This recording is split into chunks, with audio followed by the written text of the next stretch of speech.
vel is so uniek soos jou vingerafdruk. En Biomedical Emporium se oplossing is so uniek soos jy. Klinkklare wetenskap, beskikbaar uit die liefde vir jou vel. Regte mense, regte vel, regte wetenskap. Dr. Judy Pretorius is hier uitvoerende hoof van Biomedical Emporium en ook 'n biomediese wetenskaplike. Hallo. Daar weet ek dit nou. Dis baie lekker om jou weer in die ateljee te hê. Dr. Judy, wat doen maatskappye om te verseker dat dit wat hulle op die verpakking sê die produk doen, dat dit werklik dit doen? Want ek weet ons almal koop maar 'n ding en jy glo maar dit gaan werk. Ja, ek en jy het al so baie gesels oor verskillende bestanddele in produkte, hyaluronsuur, Vitamiene E, retinol, niacinamide, maar wat doen dit regtig en hoe kan dit eintlik gemeet word? So ons soek objektiewe data, ons soek wetenskaplike data en kliniese bewese data. So mense vra baie keer, hoe lyk 'n dag in die lewe van iemand wat in die laboratorium werk? So vandag kan ons bietjie gesels oor van die instrumente wat ons in 'n laboratorium gebruik om te kan bewys as iets jou pla in terme van teenveroudering, dan kan jy instrumentasie kry en daai spesifieke hyaluronsuur gaan kry, want dis nou my en jou se gunsteling.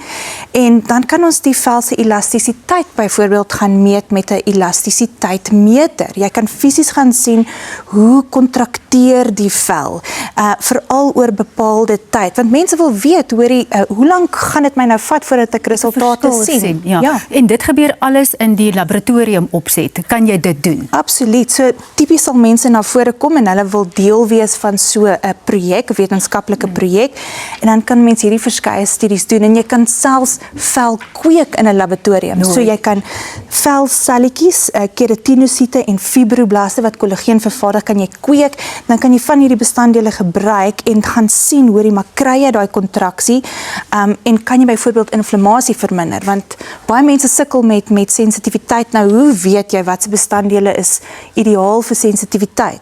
Want jy gaan soek vir iets wat inflammatoriese markers op die vel kan inhibeer. So wat doen jy vir akne byvoorbeeld? Want dit is ook 'n ander groot gunsteling waaroor ons al dikwels gepraat het. Nou, akne is een van die moeilikheidmakers is olierige vel en ons verwys na sebum.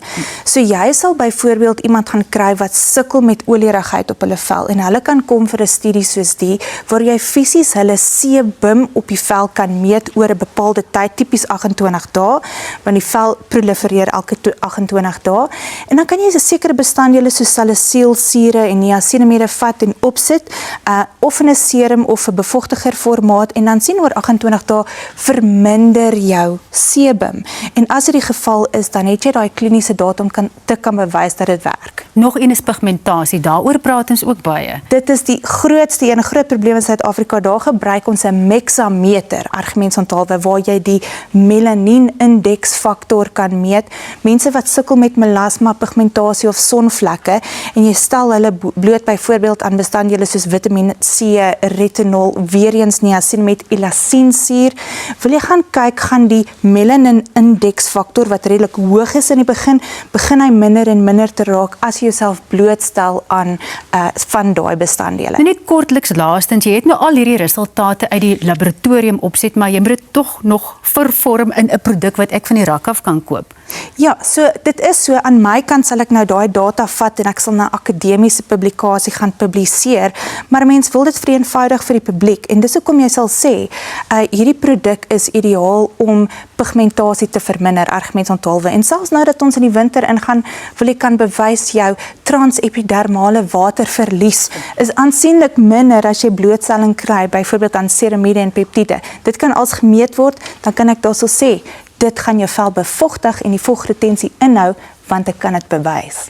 Vertaal vir die leek in ons. Baie dankie Dr. Judy.